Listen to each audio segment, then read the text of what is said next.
if you think it's tough being a freedom-oriented person in general, imagine how hard it is to be a freedom-oriented person in the bosom of the establishment at one of the finest law schools in Canada, a place where conformity is perhaps rewarded and cancel culture thrives. At least I think that's how it is, but there is an anomaly at Queen's University. His name is Professor Bruce Pardy. He is a freedom-oriented law professor there.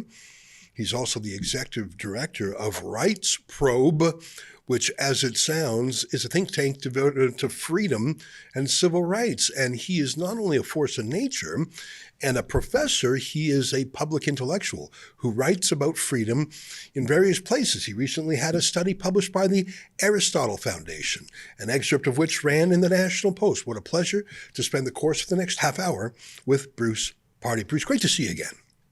Great to see you, Ezra. Always good to chat. Well, that's nice of you to say. I hope I haven't unfairly characterized what it's like to be a professor at Queen's University. Obviously, if they have you there, they have a certain tolerance for ideas. But I'm afraid that other universities like TMU, formerly known as Ryerson, they might not be as hospitable to someone with your point of view.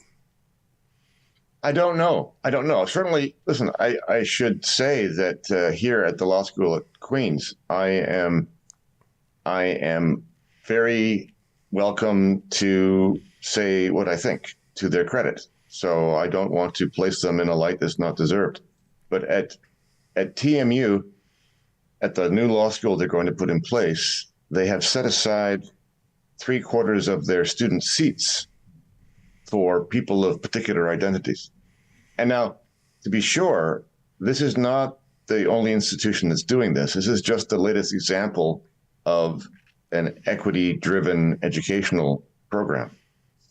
And it shows how far down the road Canada has traveled in terms of replacing the idea of equal treatment by the law from that idea, equal treatment, to equity. And what we are seeing now at TMU and other educational institutions, not to mention jobs and government programs of all kinds, are now based upon equity instead of equality.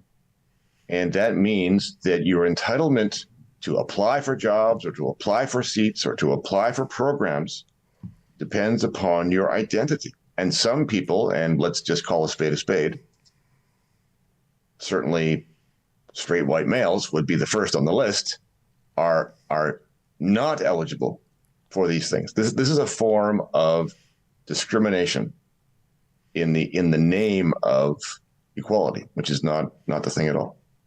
You know, it's been a while since I was in law school and dealt with Section 15.2 of our Charter of Rights. Section 15.1 of our Charter of Rights gives everyone equality before the law based on characteristics like race or sex or religion. But immediately afterwards, Section 15.2, this is hardwired right in our Charter of Rights.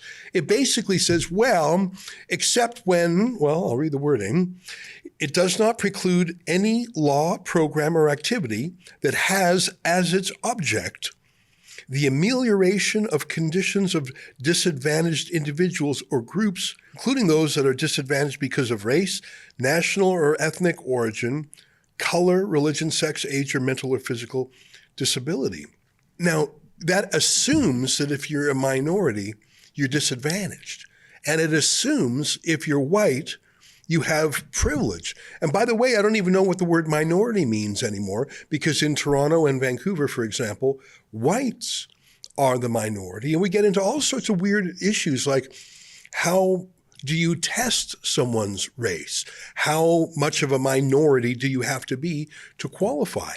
I think this is a ticking time bomb that has been in our charter for 40 years, and now it's really starting to explode, isn't it, Professor?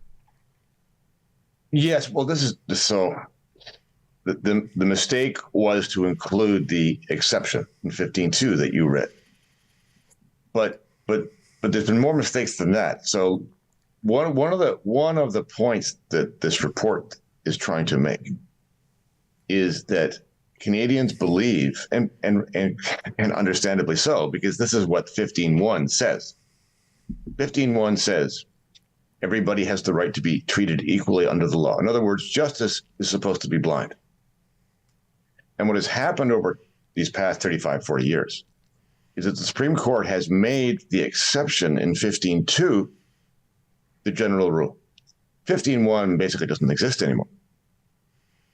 The Supreme Court has said that 15.1 and 15.2 together require substantive equality. And substantive equality essentially means equity. It essentially establishes license to give preferential treatment to some groups over other groups. And I would like Canadians not to be suffering under the illusion that there is a right to equal treatment under the law, because the Supreme Court has basically said that's not so. Is there a recent case where this has become very underlined and clear? I mean, I think the courts and our human rights commissions have always been into affirmative action, but is there some recent development that causes you to write this essay in the Aristotle Foundation? Well, as I alluded to, this trend has been going on for a long time. In fact, it began with the very first case that the Supreme Court heard under Section 15.1 of the Charter. But most recently, the most recent case I would cite is a Supreme Court case from I think it's 2020. They were assessing a program put in place by the RCMP that allowed job sharing between their employees. If you wanted to work part-time, you'd be able to by sharing a job. And this was put in place many, many years ago. But some women challenged the constitutionality of the program, partly because those people who opted into it was a voluntary program, entirely voluntary. You could choose or not to stay full-time or part-time. And if you chose part-time, you would also get a pension, as you would with full-time, but your pension, of course, would be proportionate to the number of hours that you worked. So what happened over time was, as you might guess, more women than men chose to work part-time and therefore ended up with lower pensions than the men. And on that basis, it was challenged as unconstitutional. You have an equal program, voluntary, same rules for everybody, challenged as being unconstitutional. And the Supreme Court said, yeah, not allowed to do that. In this situation, you have to have unequal rules between men and women so as to prevent a disparate impact between them. And so this is traveling beyond the exception in 15.2 that you read. This is now saying that 15.1 means you have to apply different rules to different groups. And that is not what the Charter says. You know, that word equity, and I went to law school, I didn't do a lot of lawyering, but you learn about the word equity pretty soon. And it's been around for a while. It's not just for 40 years. It's been around for decades, even more. Sure. Yeah. I think it's a giant fudge factor where a judge says, all right, if I apply the law, it doesn't get me the result I want. So I'm going to use the word equity, which sort of means fairness or the way it ought to be, and I'm going to use that to change the outcome. Is that the wrong approach? Give me your best definition as a law professor of the word equity, and maybe compare it to the word equality. I think everyone knows what the word equality means, but what does equity mean, and is it just a fudge factor? Well, so one of the complications is that the word equity has a couple of different meanings. One of the meanings, and not the one that I'm speaking about now, but one of the original meanings was a body of law that was based upon discretion of the courts to do what they thought best. And so in that sense, it's related. But the particular version of equity that we're talking about is the idea of applying different rules to different groups. The whole notion of equality before the law is embedded in the idea of Western legal systems. I mean, it goes back to the idea that justice ought to be blind, that your rights should not depend upon who you are, what your lineage is, who your parents are, what your race is, what your sex is. That the law should be impartial, neutral. If if you are charged with a criminal offense, then the outcome of that prosecution should not depend upon your identity. It should depend upon what you did.